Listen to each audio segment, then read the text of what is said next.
Oh, you're back. Before we start, there's a few people I want to thank. I need to thank Carrie Cohen, Chukwudi Onwere, Matt Jones and Greg Page for stepping up and doing our very silly little ads. And I'd like to thank Maureen Greeley for proofreading the book. And I would like to thank Maria Kirby and Catriona Jarvis, Arachne Friends. You can find out about Arachne Friends on the website, for their support of this project. Thank you, all of you. You're wonderful. I'm finishing my cake. You carry on. I'm Emily. My collection, The Significance of Address, was published by Arachne earlier this year, and I've had flash fiction in Story Cities and poems in Time and Tide and The Other Side of Sleep, all published by Arachne. I'm also reviews editor for the Blue Nib magazine, and I was winner of both the 2019 and 2020 Saboteur Award for Best Reviewer, first person to win it twice. My poems and short stories have been widely published. I've had 3 previous poetry collections, and I was one of the co-editors for Overland Oversea, Poems for Those Seeking Refuge, and also a volume called Welcome to Leicester. And I've been absolutely delighted to have a poem included in No Spider Was Harmed in the Making of This Book, forthcoming from Arachne on the 8th of August for their 8th anniversary. My poem is about ladybird spiders. The male of the species has a bright scarlet back, which contrasts with his dark legs and head. The female is a little more drab, but no less important.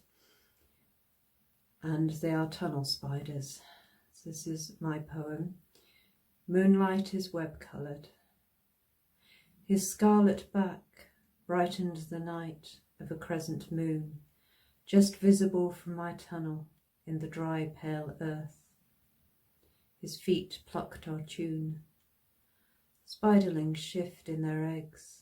I parcel prey, hope they understand. Spiderlings fidget. I will purge food as the sun sands the earth. Give them the best chance that I can.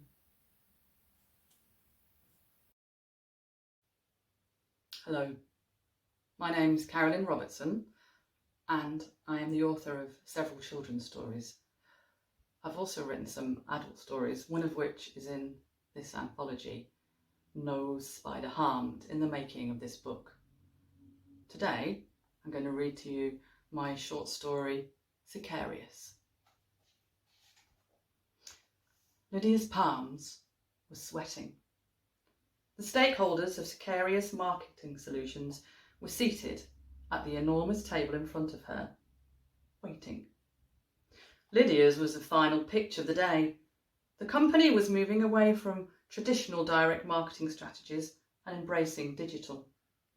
They were hungry for a rebrand to reflect their new direction. Papers were shuffled, coffee cups drained and pens tapped. The clock struck 3. Lydia clicked the remote and her presentation launched onto the screen. Web solutions for a changing world. As soon as she's finished, the board were on their feet. Claps and cheers erupted around the table. The CEO abandoned protocol and gave Lydia a hug. But not everyone in the room was happy. Anthea, Lydia's immediate boss, was seething. She'd presented her rebranding pitch earlier in the day and considered it watertight. She'd handed Lydia the task of mocking up a rebrand, assuming her junior would do something inferior. Anthea simply wanted to showcase her own talents and provide the board with an illusion of choice. She'd given Lydia only 4 days to prepare the pitch. It had taken Anthea a month. The CEO addressed the boardroom. Anthea, what can I say other than you are the master of your trade, and you've certainly nurtured genius here. My first thanks goes to you. for your efforts earlier today and for being such a magnificent mentor." The applause rang around the room and Anthea feigned an appreciative smile. "However, I think we're all in agreement that Lydia has encapsulated our new digital-first direction in the most inspiring fashion.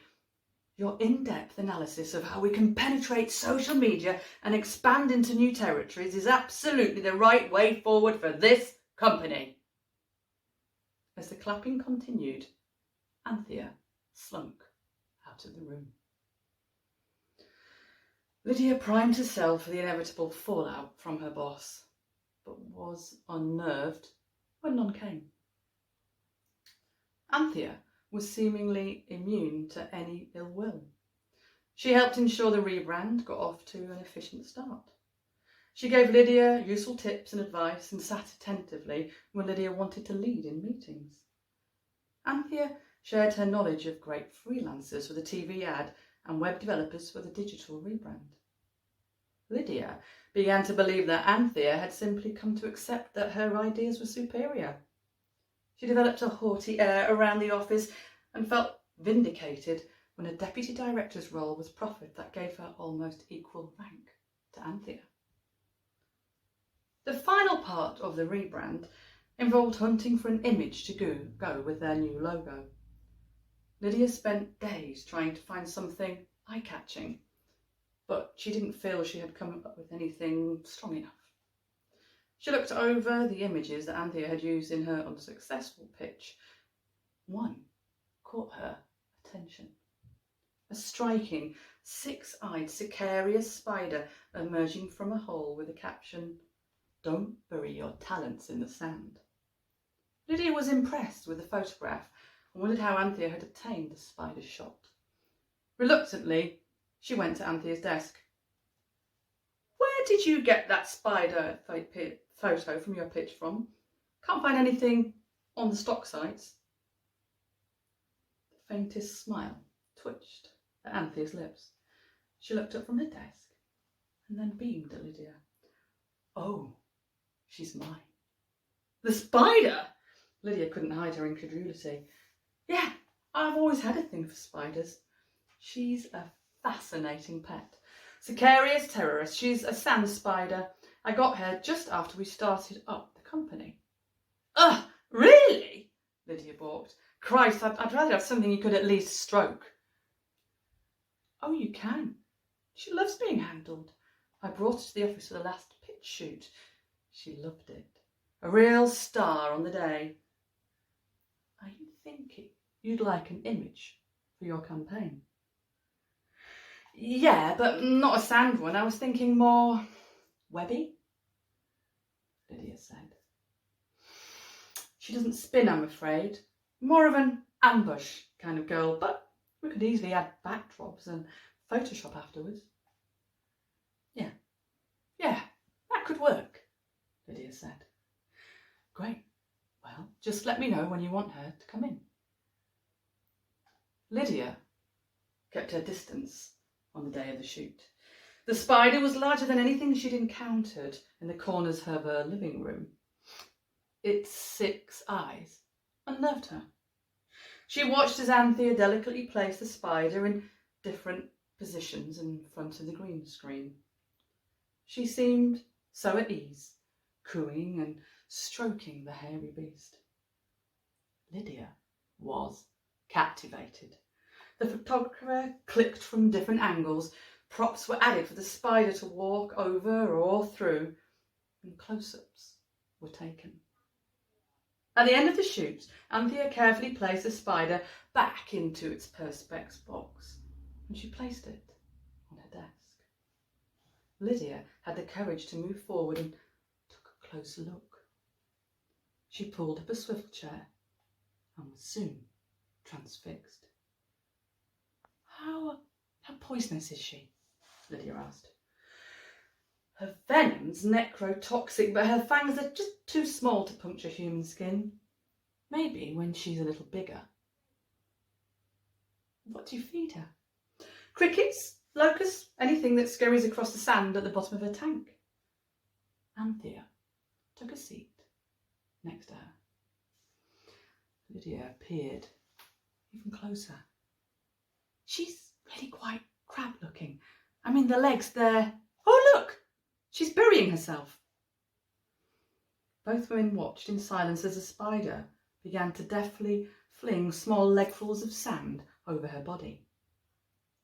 Within seconds, she was barely visible. Lydia was entranced. That's incredible! Anthea lowered her voice to a whisper. She can lie in wait like that for weeks, waiting,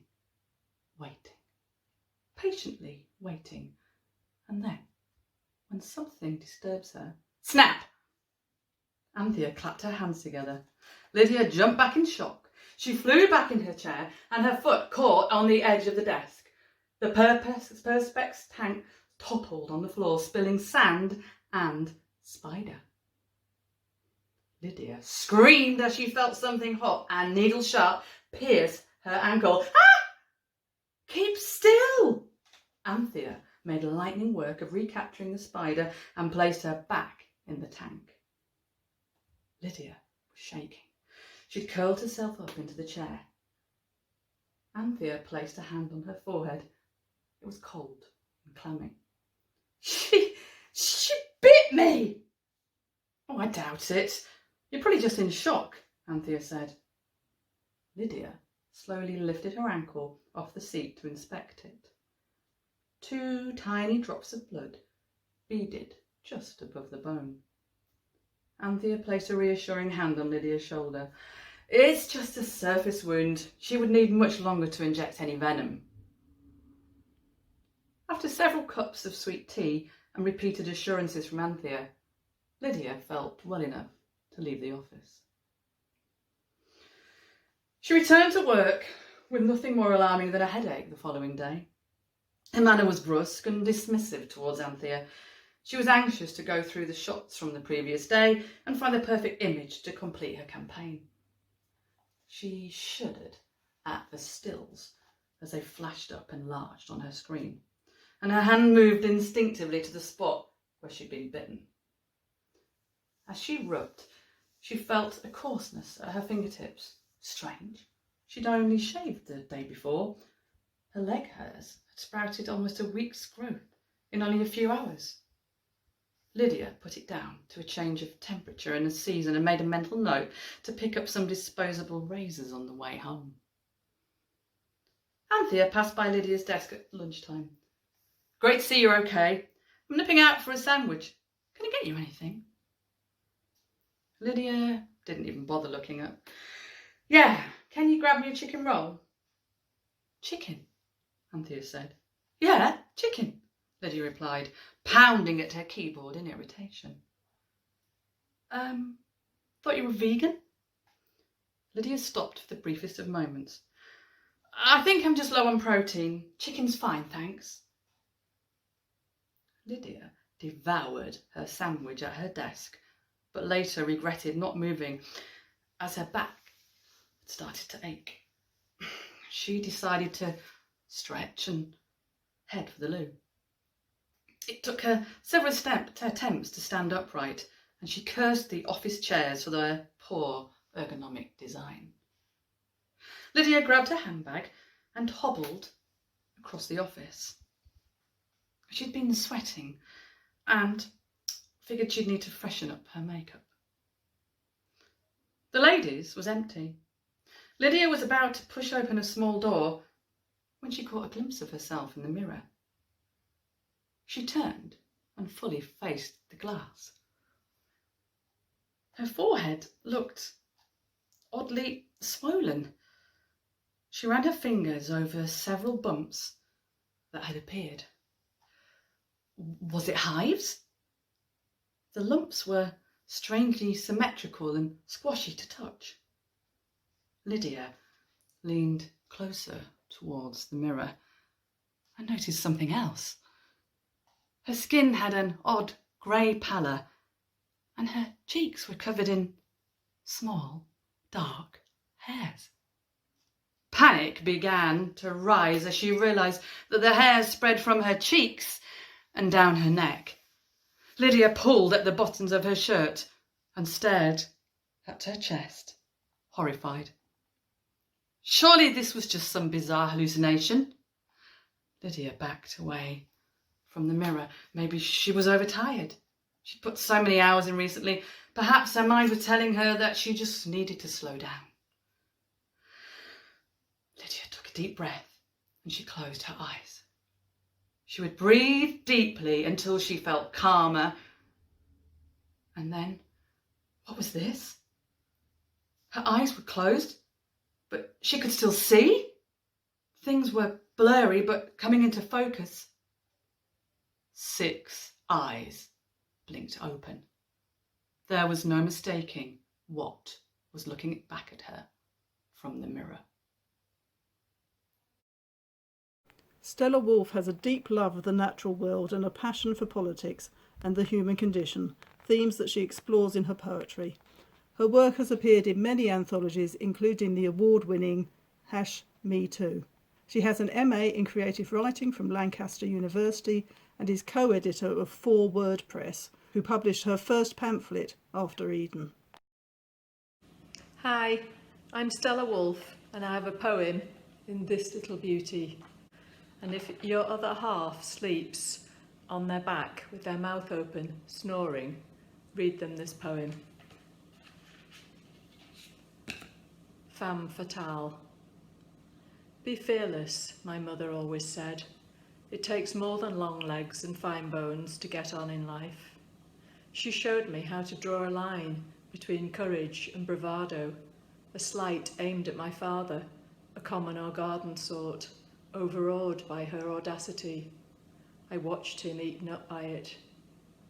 Insatiable, as children are, I fed on her scriptures, learned to push boundaries, abseil the steepest inclines, bivouac on precipitous plains, to sling my hammock over the abyss with courage, dexterity, and finesse.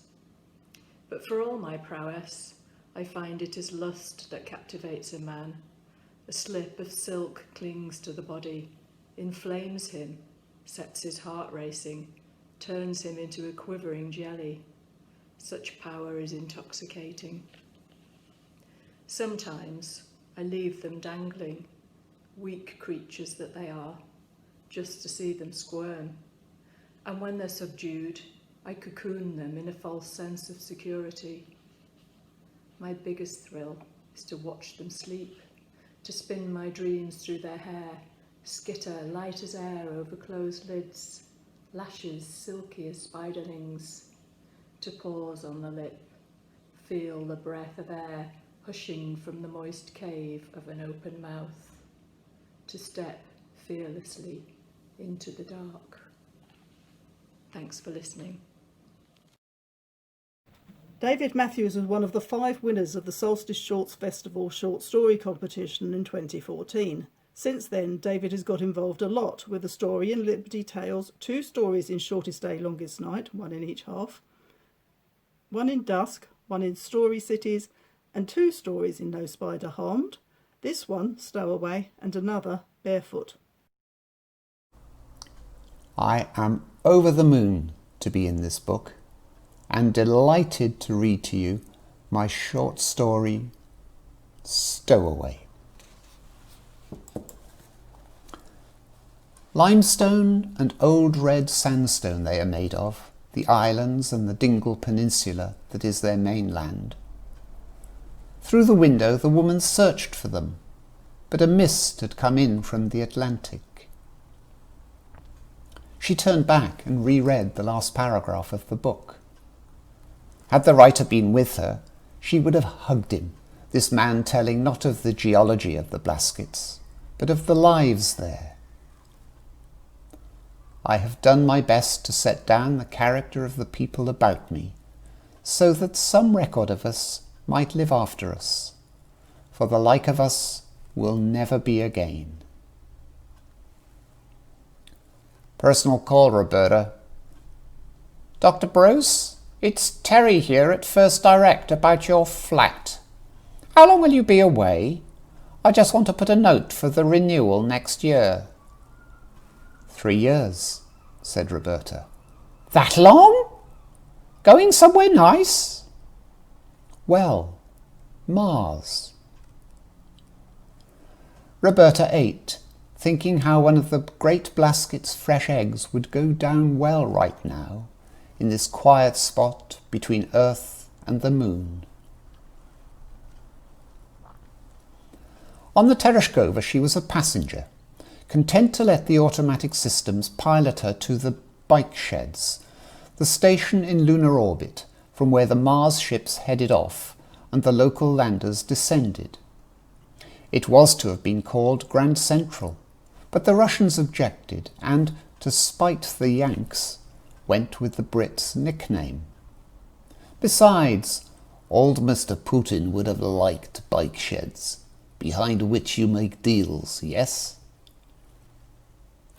From her work on the basalt of lunar seas, Roberta was used to the way in which you were kept an eye on during space travel, so much so that for a while at the start of this trip she had felt truly alone.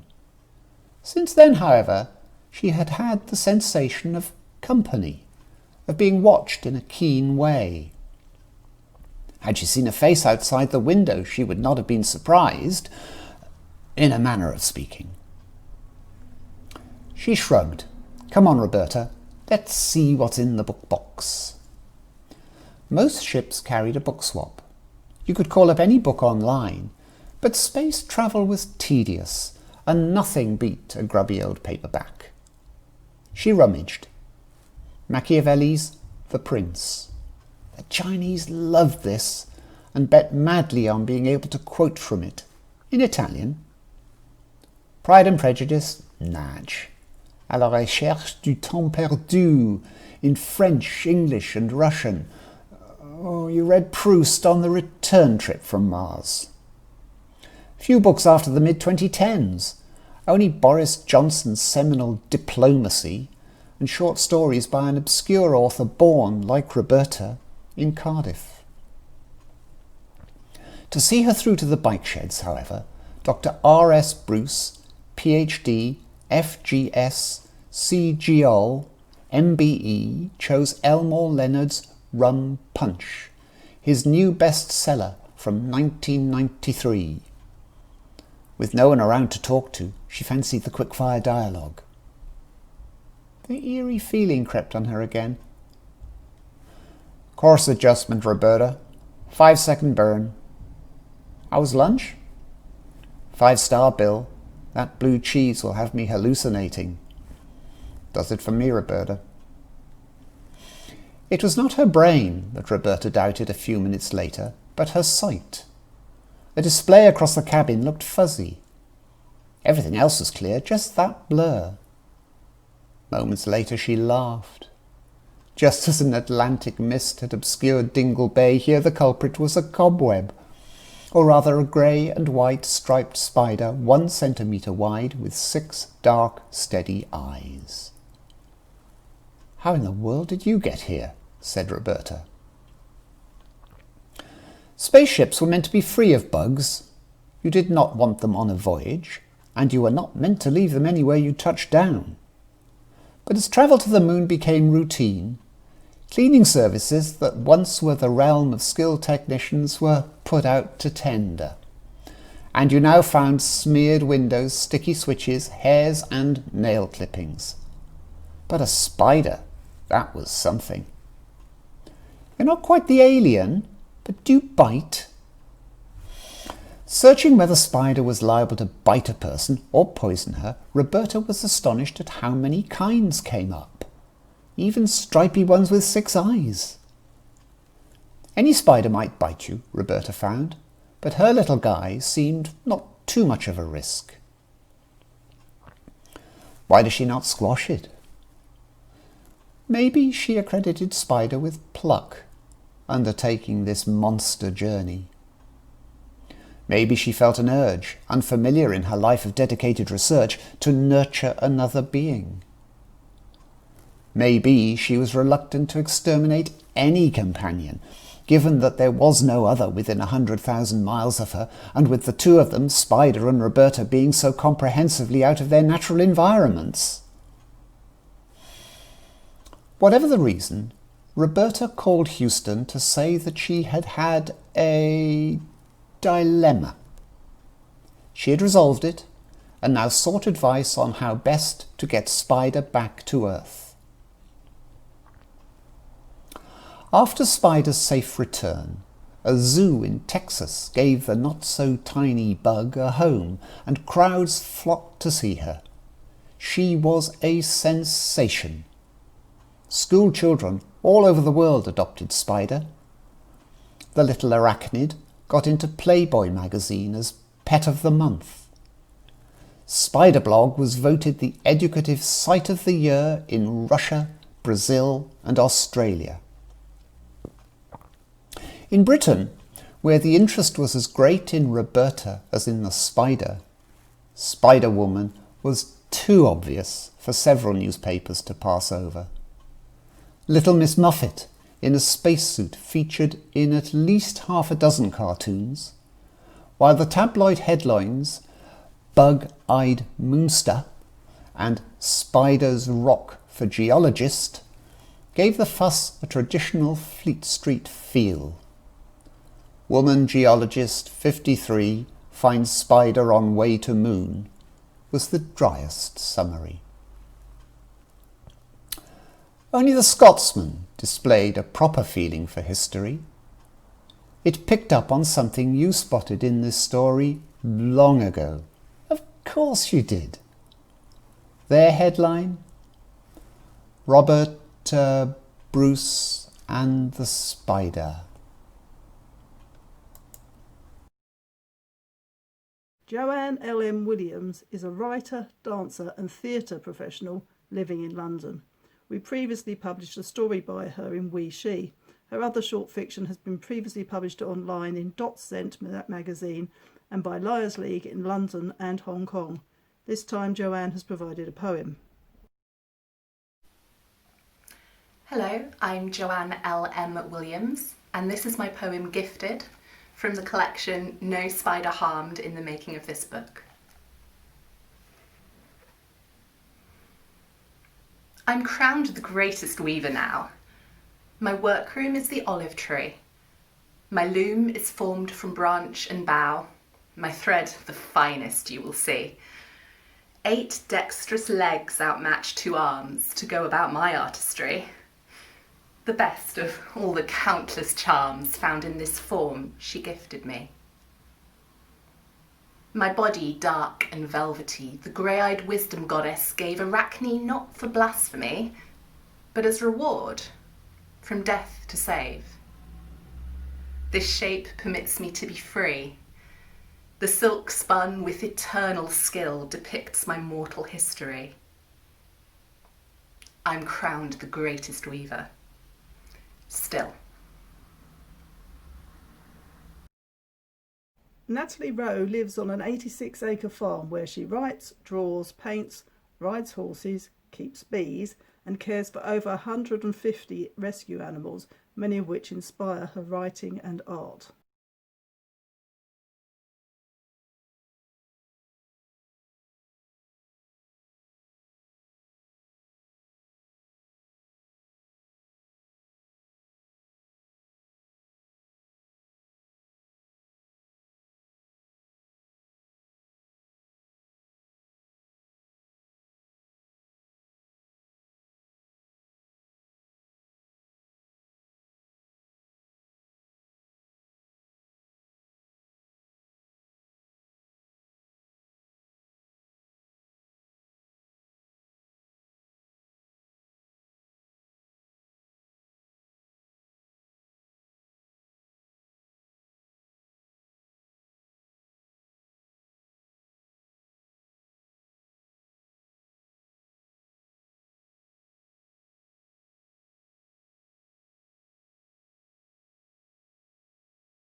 I have a great affinity with spiders. You could say I owe my crown to the wee beggars. Patience, perseverance, grand qualities in a monarch, to say nothing of a battle-hardened leader of men. No bad things in a spider either, come to that. Be that as it may, the point is, I owe them. I wouldn't be doing this otherwise. It is beneath my dignity. I am a king. So, they somehow infiltrated the publishing world. It's taken them 8 years, mind, but they got themselves a book. And they've started calling in the favours. Would I mind putting in a word? Such an influential voice, so many Twitter followers. Pushy wee critters. Persistent. All right then. I'll do it. Buy this book. There. Oh, more. Not enough. It is called No Spiders Harmed in the Making of This Book. They want you to go to a web shop. Would you believe it? Of course, there's plenty good bookshops as well. All right, I'm telling them. arachnepress.com/shop. There, I've done it. Can I go back to minding my country now? And do you hear? No more favours. Have you got it?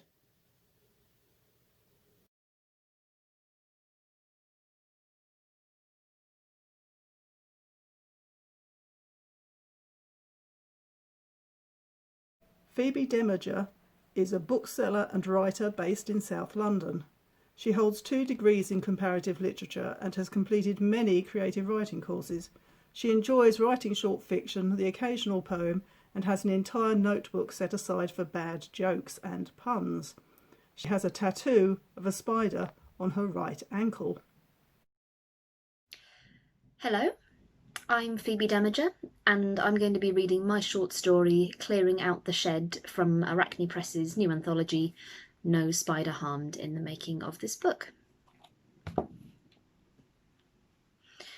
My parents' worldly possessions are packed away, the final paperwork signed, and the house deep cleaned in anticipation of the young family moving in next week.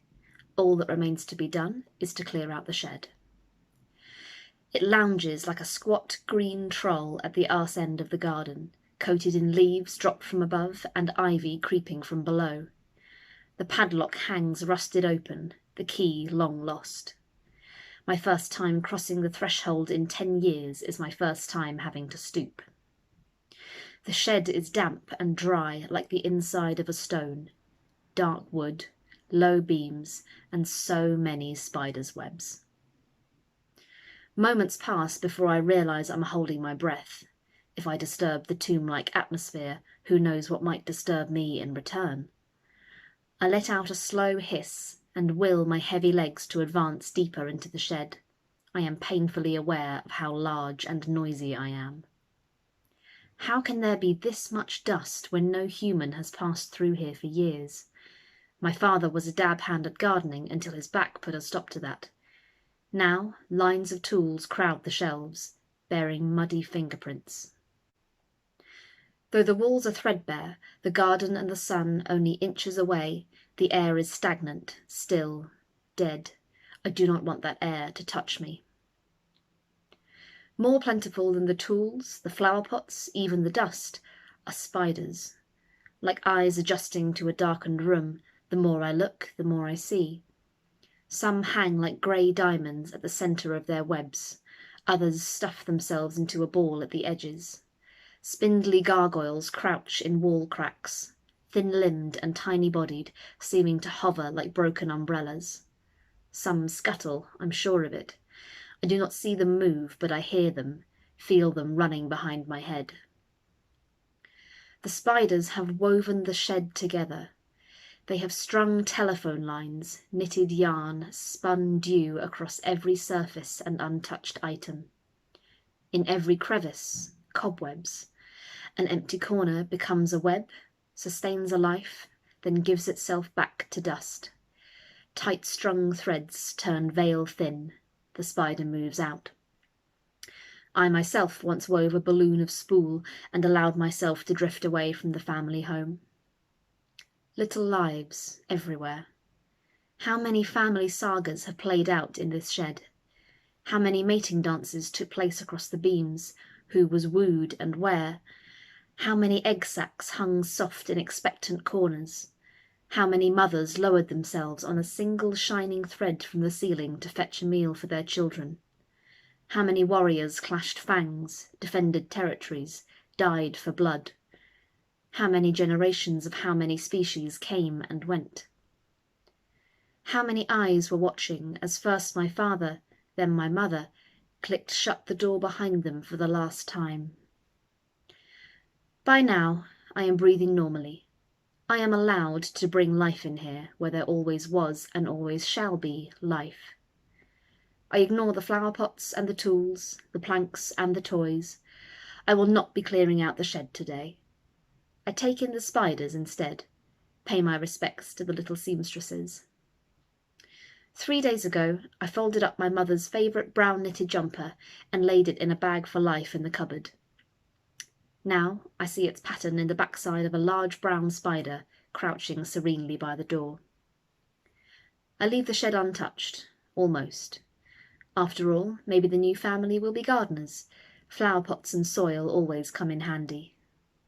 They've got kids, I remember, as I'm nearly out the door. I glance around and bend to tease a musty children's football out from behind a spade. A little grubby, especially as the sunlight hits it, but as a housewarming token, it will do. I cradle the football under one arm and make my way up the garden, watching the butterflies as I go, leaving the door ajar. And that was clearing out the shed.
Hello, everyone. Sorry, I'm a little late to the party here. Oh, of course, I need no introduction. I am the king of the story man. Yes. What was that?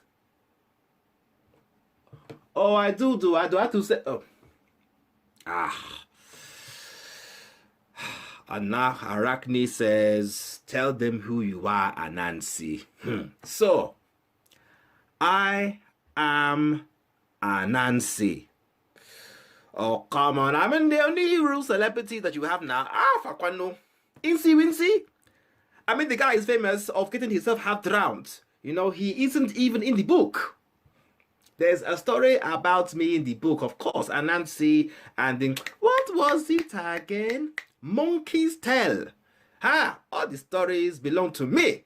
So, you'll be wanting to buy a copy, won't you?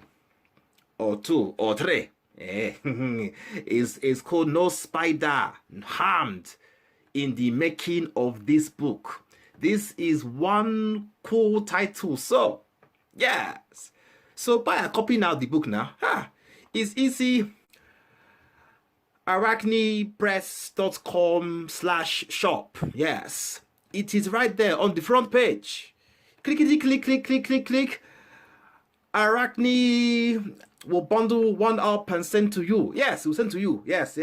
Anyway, that's me done. Arachne, make sure there's plenty of cake. Give me the cake now. Hi. Seth Crook has taught philosophy at various universities, is transitioning into a seal, and lives on Mull. Hello, greetings from a somewhat overcast Isle of Mull. The poem I'm going to read today is called The Matter of the Metta Bhavana.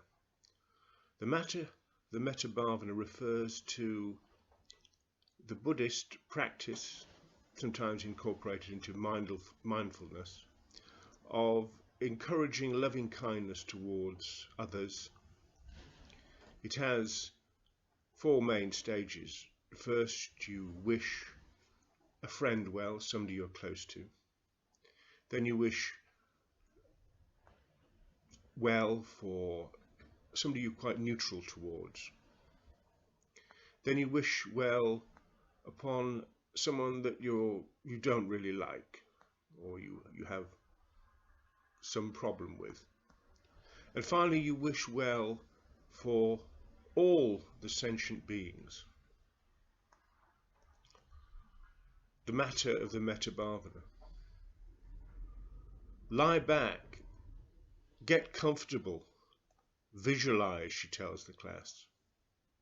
And so, to the image of myself, on a foam mat, socks still on, to wish myself well. And then the image of a friend turning to me, telling me how her pigs are.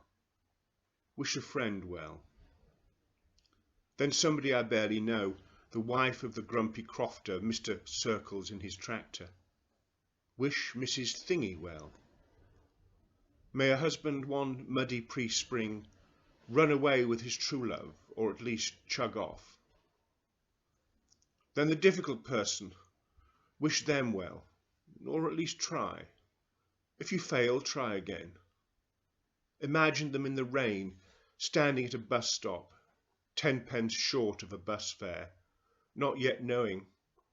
Think, may they thrive, may their rain stop, may they enjoy their long walk home.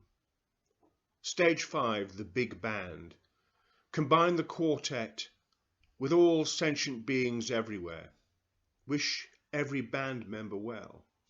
Let the chorus swell. Cultivate a wider love. Help it ripen. Be the greater hug. But I am still on a rug under the mat of the Metta. The coral I'm outside is a distraction. Accept it, she says in a soft but determined voice. Think of it as a difficult person. We all wish it well. May it be free of suffering, may it know peace, may nobody have broken in. But it keeps going. May it know peace, it keeps going. It keeps going. May we know peace. We're still on our backs. 6 months ago, nobody checked the ceiling. Now we've all wished a greater happiness on the spider in the corner. May it know its webby kind of joy. May it hammock contented.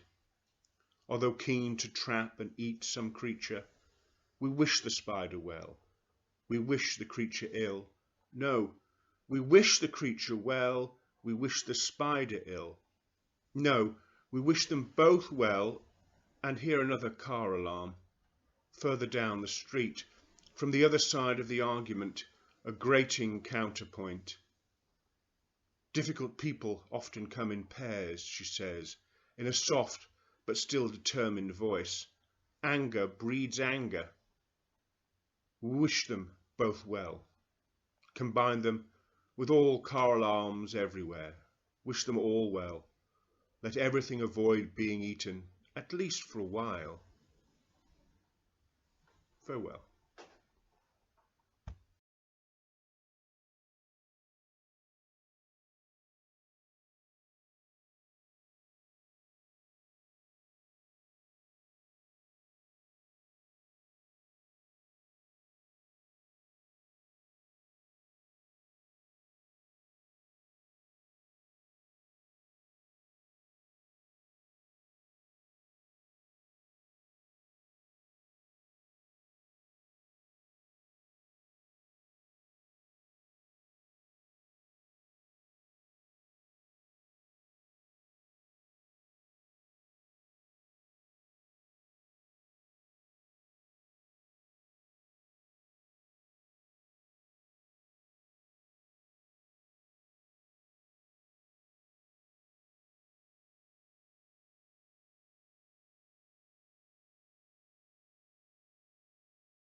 Hugh Findlay lives in Durham, NC, and would rather be caught fishing.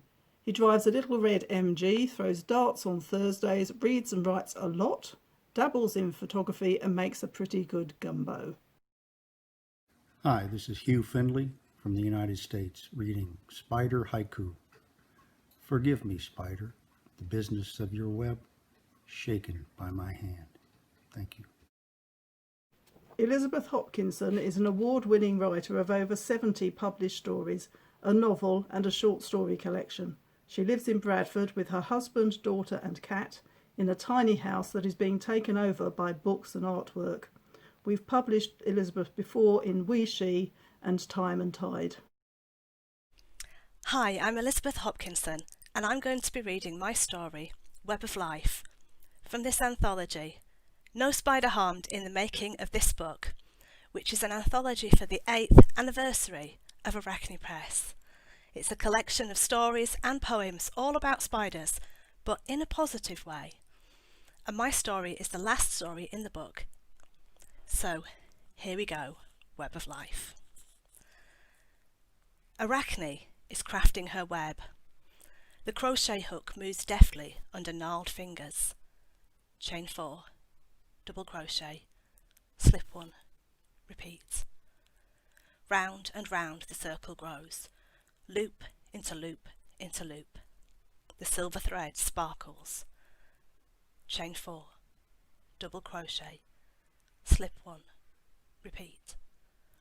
Her fingers fly faster, faster, the need is urgent. When she began this particular web, she thought she had time. Time? Why did the goddess not grant her foresight along with the spider's body?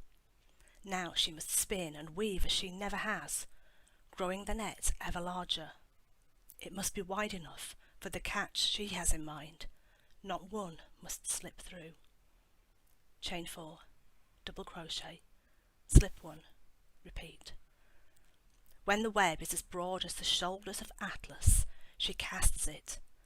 An ancient fisherwoman casting her net, it spreads from sunrise to sunset. Its silver chains pull taut enough to walk along, slack enough to bounce at a single touch.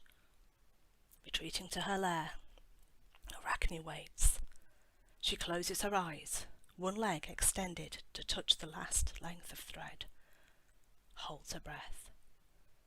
Will they come to her web? Will it catch them all? Has she toiled too long? When morning comes, Arachne scuttles along the thread, feeling, checking. A pair of speckled wings, stag-like horns, a shell of iridescent green. As she passes one form after another, her breath becomes easier.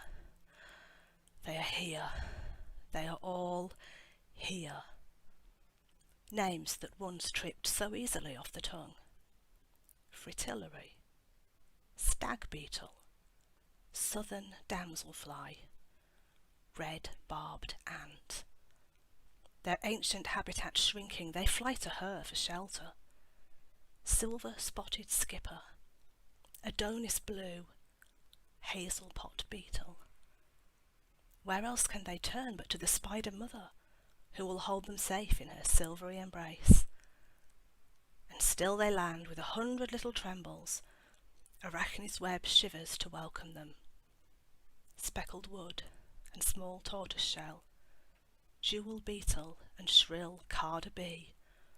Arachne will preserve them, will save them from the hand of fate. She will hold them safe within the web of life.